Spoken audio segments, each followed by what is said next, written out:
Hello everyone and welcome back to another video. This video is filled with spoilers, so if you're ever going to play either of the Red Dead Redemption games, click off now and consider coming back at it another time. So for those of you that decided to stay, thank you and let's begin. Dutch Van Der Linde, the man who lost himself. So Dutch's life begins somewhere in the 1850s when he's born to an American mother named Greta and an unnamed father of Dutch descent. He was born somewhere near Philadelphia and his father fought in the American Civil War, where he died. Because of this incident, Dutch is left with a hate for Southerners. So assuming you've played both games, Red Dead Redemption and Red Dead Redemption 2, you know what happens to Dutch and what kind of a man he becomes. Going from a charismatic mentor to a ruthless outlaw. But what actually happened?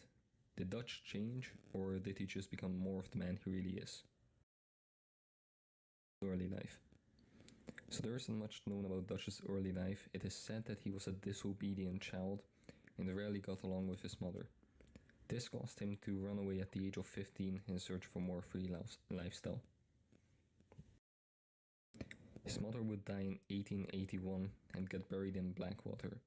Dutch would only hear of this years later from his uncle. Without a father's influence, Dutch developed his own philosophy, valuing freedom and liberty more than anything, the true American way. Eventually, Dutch would meet a con artist called Hosea Matthews at a campfire to the road to Chicago, where they attempted to rob each other. After realizing what happened, the duo laughed it off and introduced themselves, eventually forming the Van Der Linde gang. Then in 1877 the duo met a young boy called Arthur Morgan, the main protagonist of Red Dead Redemption 2. The duo decided to adopt a young orphan, starting the true beginning of the gang. Dutch's love life. So Dutch had a wide variety of love interests. These are in order: Susan Grimshaw, who he later broke his relationship with, as he deeply fell in love with a woman named Annabelle, but Annabelle would later get killed by Colm O'Driscoll. After that, Dutch was in a relationship with Molly O'Shea. So if you've played the second game, you know that all these people are now dead, which doesn't set a good look on Dutch. The main story. So after the Blackwater Massacre in 1899, Dutch's gang fled into the mountains. After multiple members have been shot or captured, which is highly likely to have left an impact on Dutch. These members include Jenny, who got killed, Sean, who got captured, Mac Callender, who got captured and tortured to death by Agent Milton, Davy Callender, who got shot and later died on the road to the mountains.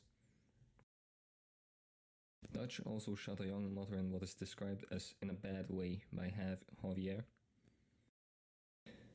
From the strange man we come to know that she got her brain plastered over a wall and Riley was hanging out by self-vengeance. According to some, that moment sparked the entire downfall of Dutch's mental state. Later in the game, in the final 2 missions of Chapter 3, Sean is shot through the head by the Greys and young Jack is kidnapped by the Braithwaites. After massacring both families, Dutch realizes he's been outsmarted, which deeply affects him. When in Chapter 4 in Saint Denis, he, John Marston, and Arthur Morgan storm Angelo Bronte's mansion, which in my opinion is one of the last times we see Dutch at this peak mental state, it's only downhill from there. But before that, let's talk about something else. The accident. Dutch trusts Angelo Bronte's word and attempts to rob a trolley station, which goes terribly wrong and Dutch receives a bang on the head in the accident, which by some is said to influence him after that.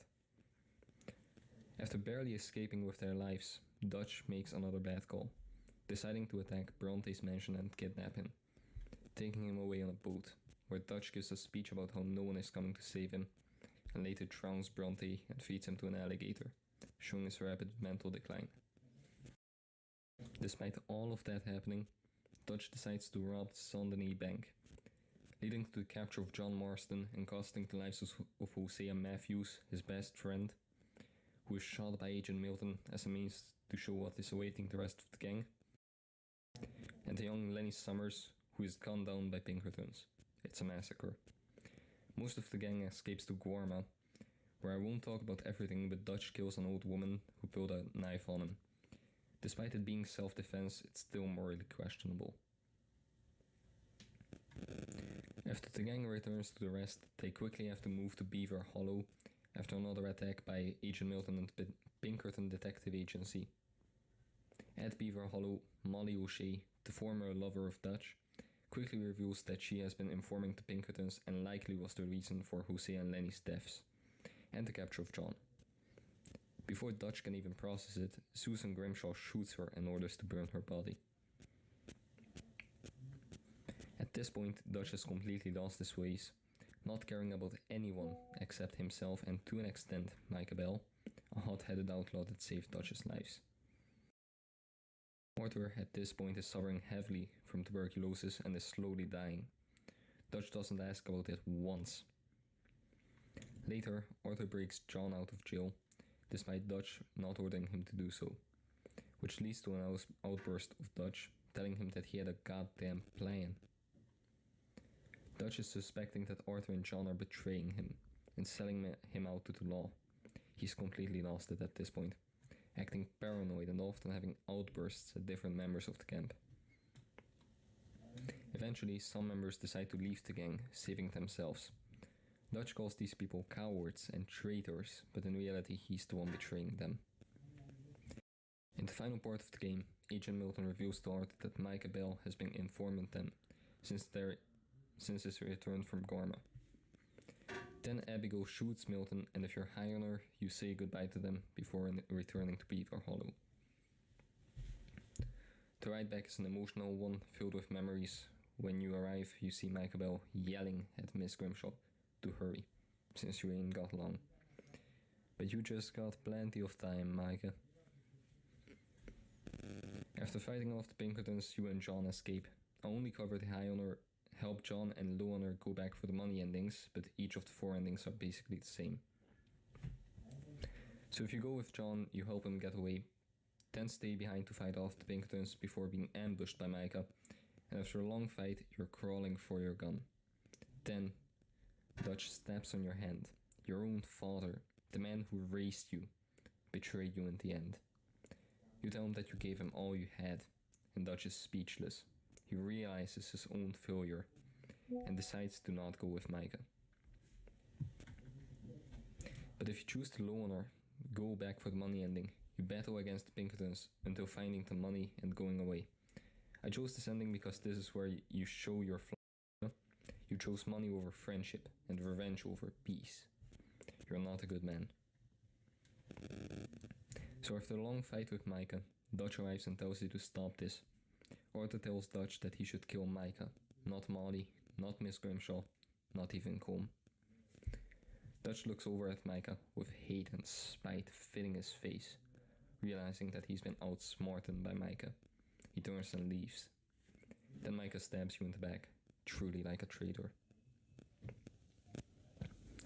So after this, we don't know much of what was going on with Dutch, and I won't cover the entire epilogue, just the final part. So John, Sadie and Charles go for Micah, who apparently killed a little girl. Eventually, only John arrives and fights Micah, who then captures Sadie. Then, after 7 or 8 years, he steps out of the cabin, beside Micah, saying to John that he's here for the same as John is. While the standoff is going on, Micah says something about how Arthur's been dead a long time, which seems to upset Dutch and shoots Micah. After this is over, he leaves everyone and the money, looks at John with anger, and leaves. He didn't do it for John, or the money, or because he wanted to kill Micah, but because it was Arthur's dying wish to save John, and Dutch wanted to honor that. Red Dead Redemption. So now moving from 1907 to 1911, it's been 4 years since John has last seen Dutch. But everyone knows the story for Red Dead 1, so I won't bore you with that. But when we see Dutch, he has lost everything. His gang, his friends, his sons. He's an empty shell of who he used to be. We see him from the mountains. He kills an innocent for seemingly no reason. He kills another innocent woman with the standoff with John. In this cave you can also find human bones and a bathtub filled with blood, leading some to believe he has even turned to cannibalism. But that's mostly a theory, although not disproven. In Dutch's final moment, he recites something he said to a bunch of soldiers in Red Dead 2 with Arthur. How he can't fight change, can't fight gravity, he can't fight nothing. His whole life, all he's ever done is fight. He can't fight his own nature. That's the paradox. Then, he says his final words and jumps off the cliff. At some point in Red Dead 2, Dutch says, "We all get caught eventually. I guess the trick is to decide by who." Because in the end, he lived and died with his ideas, and with it, died the age of outlaws and gunslingers. Thank you guys so much for watching. I enjoyed making this video since Dutch Van Der Linde is my all-time favorite character from Red Dead Redemption. Please leave a like and comment down below to support the channel and consider subscribing. The script was 1,740 words long, so a lot of time and effort went into making this, and I appreciate the support. Until next time, cowpokes.